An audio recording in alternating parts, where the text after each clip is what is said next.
Welcome to the Salmon Runs YouTube. Enjoy the video. You'll start by switching to Gboard and preparing the clipboard feature. Open Settings and select Languages and Input, then choose Gboard as your active keyboard.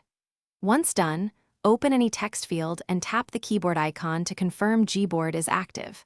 Make sure Gboard is updated in the Play Store so clipboard options are available. If prompted for permissions, allow them. This ensures clipboard history will function. Now you're ready for the next step, accessing the clipboard from within Gboard itself.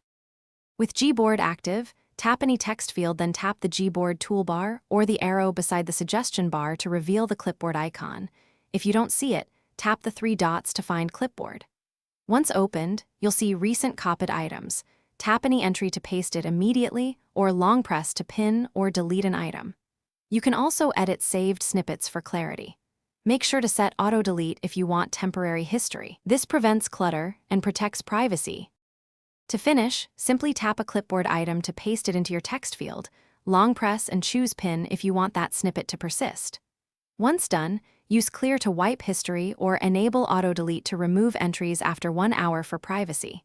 If you don't see clipboard at all, update Gboard, enable the keyboard toolbar, or restart the app.